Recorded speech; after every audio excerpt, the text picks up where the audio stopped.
അച്ഛൻ്റെ പണം ചോദിക്കുന്നത് അച്ഛനെ ചതിക്കാനല്ല. ഈ വസ്തു ഞങ്ങളുടെ സ്വന്തമാണ്. ഈ കളി ഞാൻ ഇടപെട്ടതായിട്ട് ഒരിക്കലും മാധവന്റെ വീട്ടുകാർ അറിയരുത്. ജഗനെ പോലെയുള്ള ഒരാളിന്റെ സഹായം കൂടിയേ തീരൂ. ഓക്കെ. ഞാൻ അറിയേ, ഇന്ന് അങ്ങനെ ഒന്നും നടന്നിട്ടില്ല. ഒരു കേന്ദ്രമന്ത്രി വരുന്നതുമായി ബന്ധപ്പെട്ട് അതിന്റെ പുറകിലായിരുന്നു കുറച്ചു മുമ്പ് വരെ. Sure sir. വിക്രം സാറിന്റെ ഒരു കൺസൈൻമെന്റും ഞങ്ങൾ പിടിച്ചിട്ടില്ല. ഇത് സാറിന് ആരോ ഫേക്ക് ന്യൂസ് തന്നതാണ്. ആ നമ്പർ ഇങ്ങ് തന്നേക്ക് സാർ, അവനെ ഞങ്ങൾ പിടിക്കാം. അതൊന്നും വേണ്ട. ഇതെന്റെ സെക്രട്ടറിക്ക് രഹസ്യമായി കിട്ടിയ ഇൻഫർമേഷനാണ്. ആണോ? എവിടെ വെച്ച്, ആര് എന്നൊക്കെ ഞാൻ രഹസ്യമായോ ഒന്ന് അന്വേഷിക്കട്ടെ. എന്തെങ്കിലും വിവരം കിട്ടിയാൽ അപ്പോ സാറിനെ ഞാൻ വിളിച്ചു പറയാം. സാർ ഒരു 5 മിനിറ്റ് വെയിറ്റ് ചെയ്യണം. ഞാൻ അടുത്തുള്ള സ്റ്റേഷനിൽ ഒന്ന് അന്വേഷിക്കട്ടെ. ശരി, ഞാൻ വെയിറ്റ് ചെയ്യാം.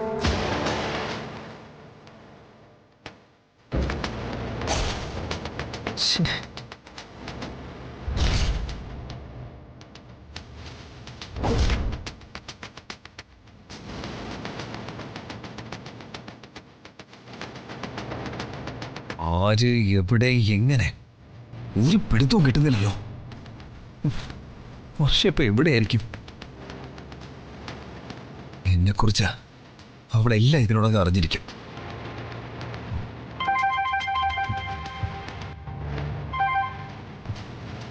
എന്താ?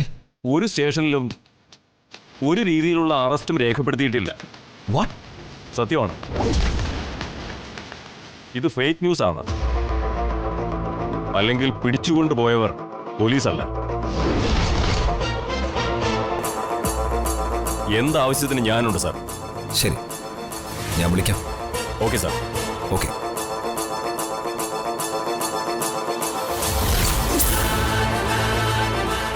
പോലീസ് അങ്ങനെ ഒരു അറസ്റ്റ് നടത്തിയിട്ടില്ല. അപ്പോൾ ആരായിരിക്കും അവളെ അറസ്റ്റ് ചെയ്തത്?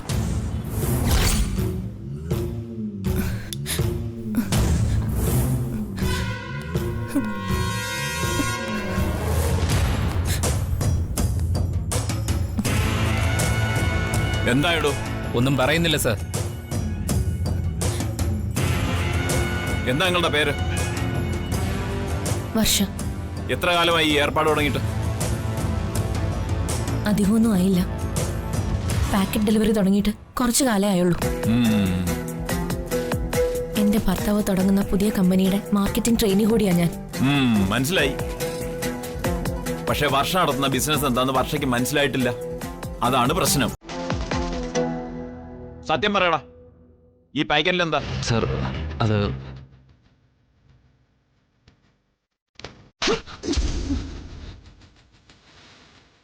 സത്യം പറയടാ, ഇല്ലെങ്കിൽ ഞാൻ നിന്റെ നട്ടല് ചവിട്ടി പിടിക്കും. പറയടാ. പറയാം സാർ. ഞങ്ങൾ ഡീൽ ചെയ്യുന്ന പ്രോഡക്റ്റ് ഡ്രഗ്സ് ആണ്.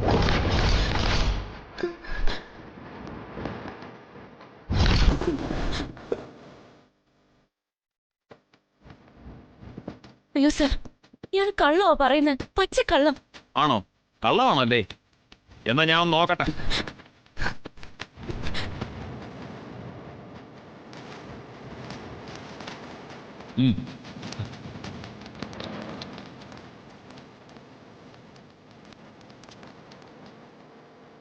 ഇത് മാരകമായ മയക്കുമരുന്ന് തന്നെയാണ്.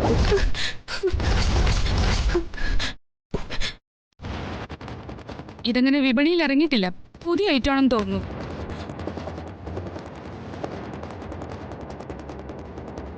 അതെ, പുതിയ ഐറ്റം തന്നെയാണ്.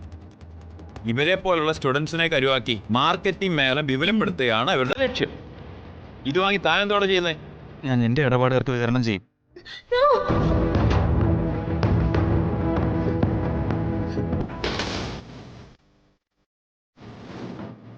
കേട്ടല്ലോ, നീ ചെയ്യുന്നത് നിയമപരമായ മാന്യമായ ബിസിനസ് ആണെന്ന് ഇനി നിനക്ക് പറയാൻ കഴിയുമോ? 100% നിയമവിരുദ്ധമായ സമൂഹത്തെ നശിപ്പിച്ചുകൊണ്ടിരിക്കുന്ന പ്രവൃത്തിയാണ് നീ ഇപ്പൊ ചെയ്തുകൊണ്ടിരിക്കുന്നത്. ജാമ്യം പോലും കിട്ടാത്ത കുറ്റമാണ്.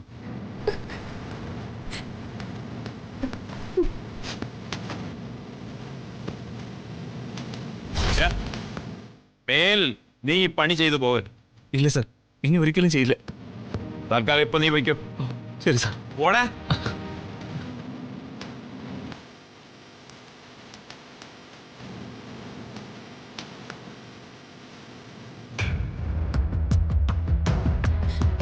ചേച്ചി,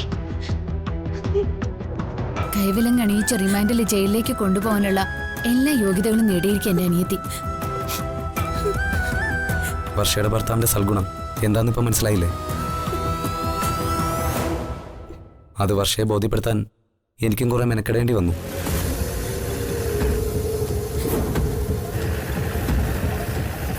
താലി ആയുധമാക്കിയ ഒരു പാവം പെണ്ണിന്റെ ജീവിതം തല്ലി തകർക്കുന്ന ഒരു ഭർത്താവാണ് അയാൾ.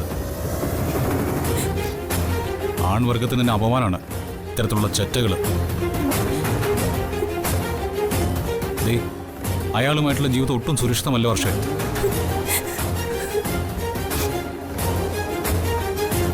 എന്നാ ഞങ്ങൾ ഇറങ്ങട്ടെ ജയൻ സാറേ. കരിങ്കോളൂ സാർ. Thank you. പിന്നെ ക്യാഷ് ഞാൻ ഫോണിൽ അയച്ചേക്കാം. Thank you sir.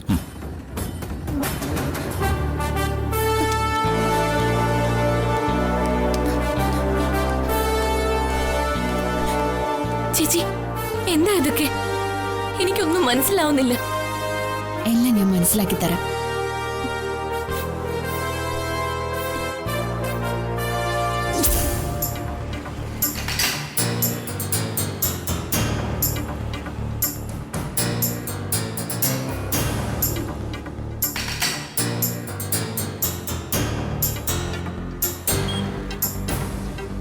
വന്ദന, എനിക്കൊന്നും മനസ്സിലാവുന്നില്ല. വിക്രത്തിന് വിവാഹം കഴിച്ചതോടെ വർഷയുടെ ജീവിതം രക്ഷപ്പെട്ടു എന്നാണ് ഞാൻ കരുതിയത്. പക്ഷേ വന്ദനയ്ക്ക് വർഷയുടെ കാര്യം ഓർത്ത് ഏത് സമയത്തും വല്ലാത്ത പരിഭ്രമവും സങ്കടമൊക്കെ ആണല്ലോ. വിക്രം വളരെ മാന്യനും സ്നേഹമുള്ളവനാണെന്നാണ് ഞാൻ മനസ്സിലാക്കിയിട്ടുള്ളത്. പിന്നെന്താ വന്ദനയ്ക്ക് പ്രശ്നം? വിക്രമിനെ കുറിച്ച് ഞാൻ ജഗനോട് വിശദമായിട്ടൊന്നും പറഞ്ഞിട്ടില്ല. അയാളുടെ മാന്യതയും മനുഷ്യത്വമൊക്കെ വെറും പുറംപൂച്ച. അതെ, എന്റെ അനുജത്തെ അപകടത്തിൽ നിന്നും അപകടത്തിലേക്ക് പോയിക്കൊണ്ടിരിക്കുക. വിവാഹ ദിവസം വർഷയുടെ കഴുത്തിൽ താലി കെട്ടാതെ വിക്രം വിവാഹ മണ്ഡപത്തിൽ നിന്ന് ഇറങ്ങിപ്പോയത് ഓർക്കുന്നുണ്ടോ? ഉണ്ട്. തിരിച്ചു വന്ന് താലി കിട്ടിയത് മുഹൂർത്തം കഴിഞ്ഞാണെന്നും അറിയാം. അതെ, വിക്രം മണ്ഡപത്തിൽ നിന്ന് ഇറങ്ങിപ്പോയപ്പോ അയാൾ അറിയാതെ ഞാൻ അയാളെ ഫോളോ ചെയ്തു. അന്നാ മുറിയിൽ ഞാൻ കണ്ട കാഴ്ച എനിക്കിന്നും മറക്കാൻ പറ്റിയിട്ടില്ല.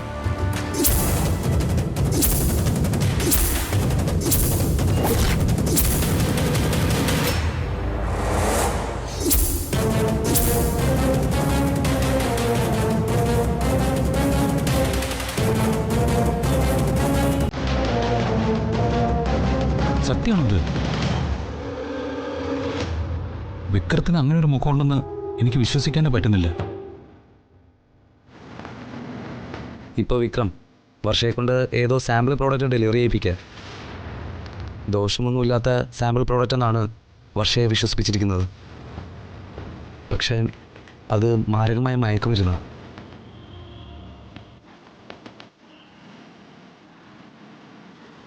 വർഷ അറിയാതെ അതിൽ നിന്നും ഒരു പാക്കറ്റ് എടുത്ത് ലാബിൽ ടെസ്റ്റ് ചെയ്യിപ്പിച്ചു.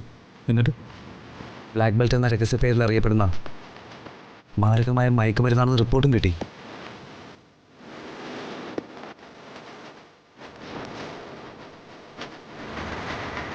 ഒരു ദോഷവുമില്ലാത്ത ശുദ്ധമായ സാമ്പിൾ പൊടിയാണെന്ന് ഉറച്ചു വിശ്വസിച്ച് അവൾ ഇപ്പോഴും അത് വിതരണം ചെയ്തുകൊണ്ടിരിക്കുക. അതാണ് എന്റെ ഉറക്കം കെടുത്തുന്നത്.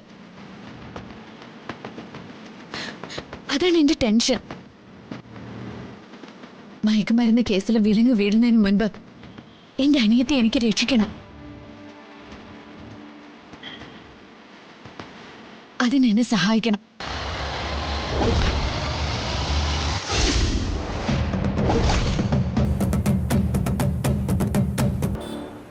വന്ദന പറഞ്ഞത് ശരിയാണെങ്കിൽ ഇതങ്ങനെ വെറുതെ വിടാൻ പാടില്ല.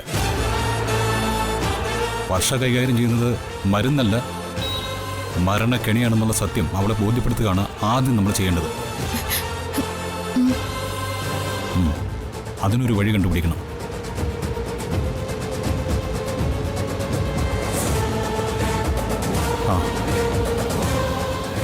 ഒരു വഴി എൻ്റെ മനസ്സിൽ തെളിയുന്നുണ്ട്. വിജയിച്ചേക്കാം, ചിലപ്പോൾ പരാജയപ്പെട്ടേക്കാം. എന്തായാലും നമുക്ക് ആ മാർഗം ഒന്ന് പരീക്ഷിച്ച് നോക്കാം.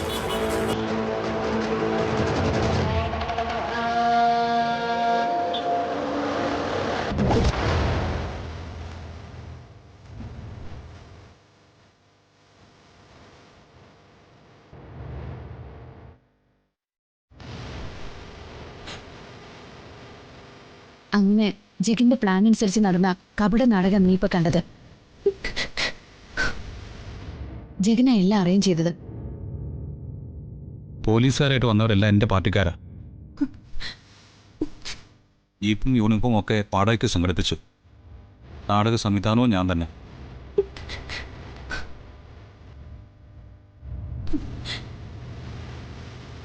പക്ഷേ നിന്റെ ഫോണിൽ വിളിച്ച സാമ്പിൾ പ്രോഡക്റ്റ് വാങ്ങാൻ വന്ന കസ്റ്റമർ വ്യാജനല്ല, അതെ, ഒറിജിനല. വിക്രമിൻ്റെ മയക്കുമരുന്ന് ഡീലിംഗാണ് അയാൾ ചെയ്തുകൊണ്ടിരിക്കുന്നത്. ആ സത്യം അയാളുടെ നാവുകൊണ്ട് തന്നെ നീ കേട്ടതാണല്ലോ. വർഷ വിതരണം ചെയ്യുന്നത് മാരകമായ മയക്കുമരുന്നാണ്.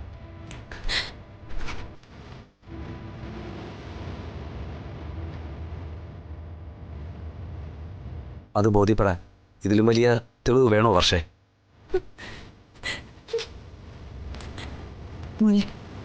നിന്നെ വലിയൊരു ആപത്തിൽ നിന്ന് രക്ഷിക്കാനാണ് ഞങ്ങൾ ശ്രമിച്ചുകൊണ്ടിരിക്കുന്നത്. എന്ത് നീ ഒന്നും മിണ്ടാത്തെ? ഇത് തീക്കളിയും. നിനക്ക് ഇനിയും കാര്യങ്ങൾ ബോധ്യമായില്ലേ മോളെ? ബോധ്യമായി.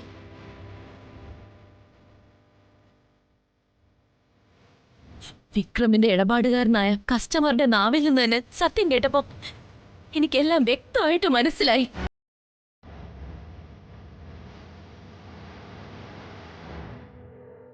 ചതിയൻ, സ്വന്തം ഭാര്യയെ പോലും കൊലയ്ക്ക് കൊടുക്കുന്ന വഞ്ചകൻ. പുതിയ കമ്പനിയുടെ മാനേജിംഗ് ഡയറക്ടർ ആക്കാൻ വേണ്ടിയുള്ള ട്രെയിനിങ് ആണെന്ന് പറഞ്ഞ് ചതിച്ചവനെ വിടില്ല ഞാൻ. നീ എങ്ങോട്ടേ പോകുന്നേ? എനിക്ക് എന്റെ ഭർത്താവിനോട് ചില കണക്കുകൾ തീർക്കാനുണ്ട്.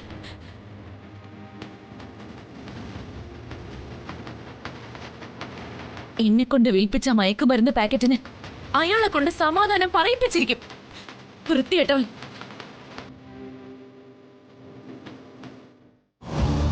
എന്നെ പിടിച്ചത് യഥാർത്ഥ പോലീസായിരുന്നെങ്കിൽ ചെയ്യാത്ത കുറ്റത്തിന് ജയിലിൽ പോവേണ്ടി വന്നേനെ ഞാൻ. വിടില്ല ഞാൻ അവനെ.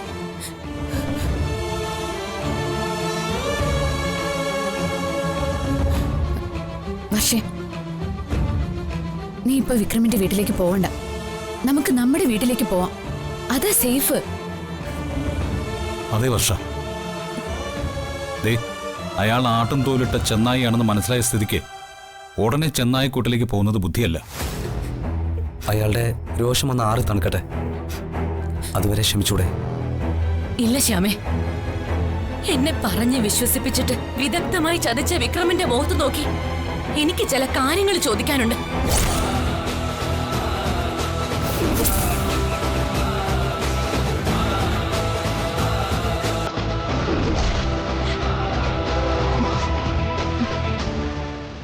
മോളെ, നിന്നെ ഒറ്റയ്ക്ക് വിടാൻ എന്റെ മനസ്സ് അനുവദിക്കുന്നില്ല. പക്ഷേ നീ അബദ്ധമാണ് കാണിക്കാൻ പോകുന്നത്. വർഷ പറയുന്നതിൽ ന്യായമുണ്ട്. പക്ഷേ ഒറ്റയ്ക്ക് അവളെ വിടാനും പാടില്ല. ശ്യാമേ, നമുക്കും വർഷയോടൊപ്പം പോവാം. പോവാം. ആ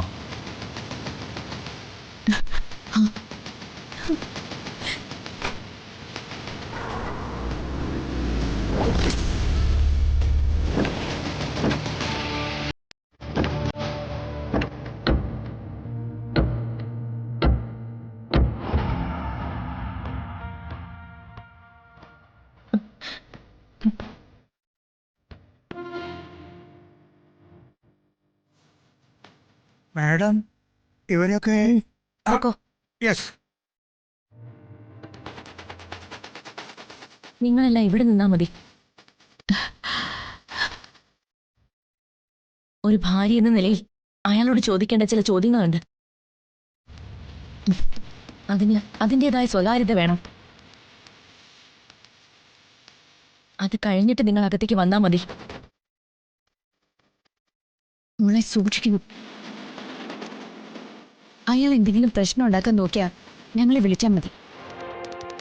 പുറത്ത് ഞങ്ങൾ കാവലുണ്ടെന്ന് നീ മറക്കണ്ട.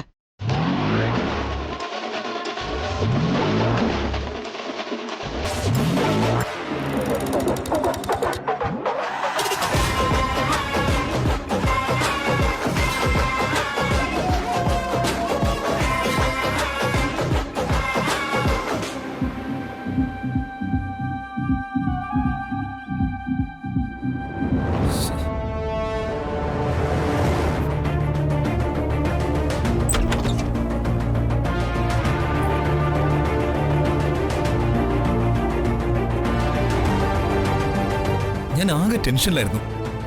പോലീസാണോ നിന്നെ പിടിച്ചത്?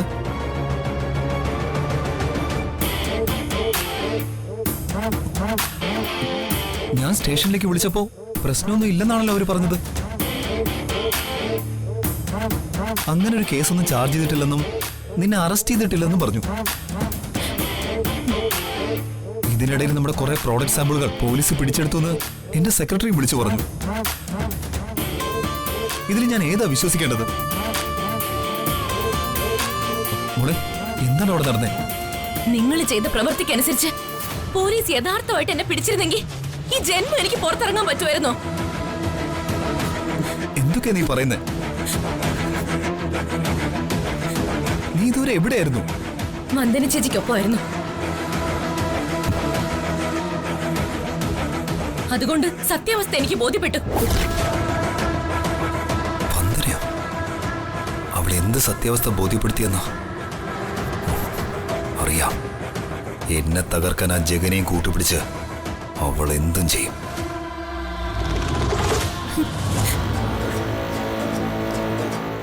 പക്ഷേ നിന്നെ പോലീസ് പിടിച്ചോ? അതാണ് എനിക്ക് അറിയേണ്ടത്. പോലീസ് എന്ന് കേൾക്കുമ്പോ നിങ്ങൾ ഇങ്ങനെ ഭയപ്പെടുന്നത് എന്തിനാ? പോലീസ് പിടിക്കാൻ സാധ്യതയുള്ള നിയമവിരുദ്ധമായ പണിയാണോ നിങ്ങൾ എന്നെ കൊണ്ട് ചെയ്യിക്കുന്നത്? നിങ്ങൾ കച്ചവടത്തിന് തന്നയക്കുന്ന സാമ്പിളുകൾ യഥാർത്ഥത്തിൽ എന്താ? ഇല്ലീഗലായിട്ടുള്ള മരുന്നുകളാണോ? അതാ എനിക്കറിയേണ്ടത്.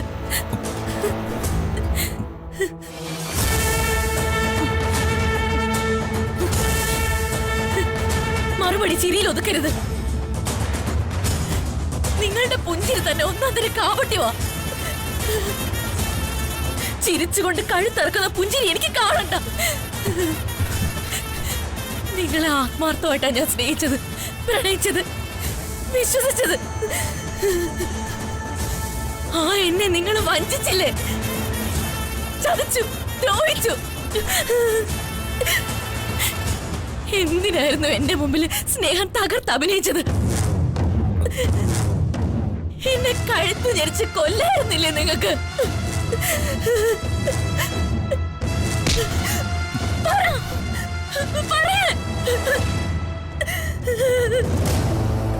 എന്നെ അങ്ങ് തീർക്കാറുന്നില്ലേ നിങ്ങൾക്ക്? ഇതിലും നല്ലത് അതായിരുന്നില്ലേ? എന്തെങ്കിലും ഒന്ന് പറ.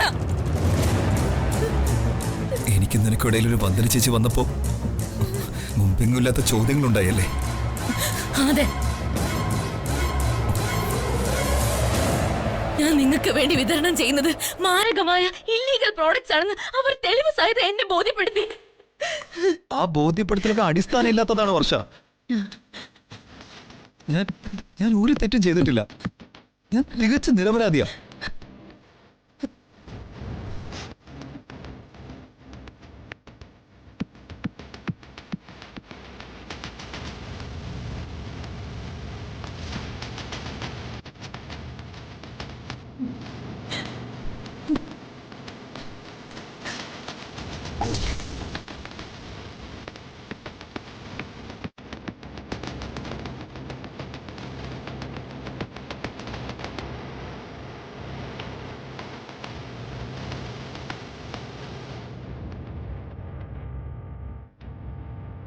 ഒരു കള്ളൻ 100 തവണ പറഞ്ഞു എന്ന് വെച്ച് അത് സത്യമാവില്ല. മയക്കുമരുന്ന് കച്ചവടത്തിന്റെ എല്ലാ തെളിവുകളുണ്ട് കയ്യില്. ഓഹോ, വർഷയുടെ പുതിയ രക്ഷകരായ ത്രിമൂർത്തികൾ.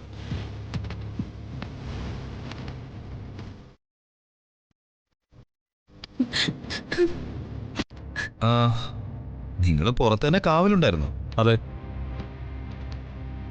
നിങ്ങൾ വിതരണം ചെയ്യുന്നത് മയക്കുമരുന്നാണെന്ന എല്ലാ തെളിവുകളും ഞങ്ങളുടെ പക്കലുണ്ട്. എന്നിട്ടും സത്യവാനാണെന്ന പല്ലവി പാടുന്നു കേട്ടപ്പോ അറിയാതെ ഒന്ന് വന്നു കയറി പോയതാ. വന്ദന. ഉം.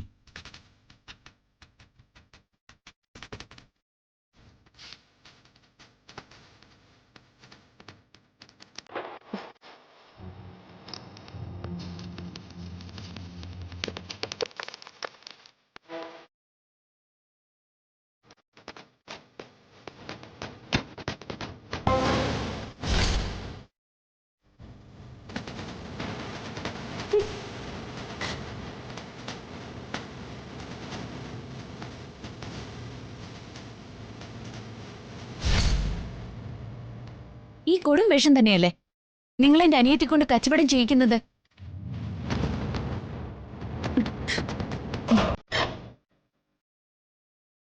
ഇത് ആളിനെ കൊല്ലുന്ന ദോഷമായ മരുന്നൊന്നുമല്ല, പരിശുദ്ധമായ മരുന്നാ. എങ്കിലും അതൊന്ന് തെളിയിച്ചാൽ വലിയ ഉപകാരമായിരുന്നു. നിങ്ങൾ നിരപരാധിയാണെന്ന് ഞങ്ങൾക്ക് ബോധ്യപ്പെടണമല്ലോ. തെളിയിക്ക്.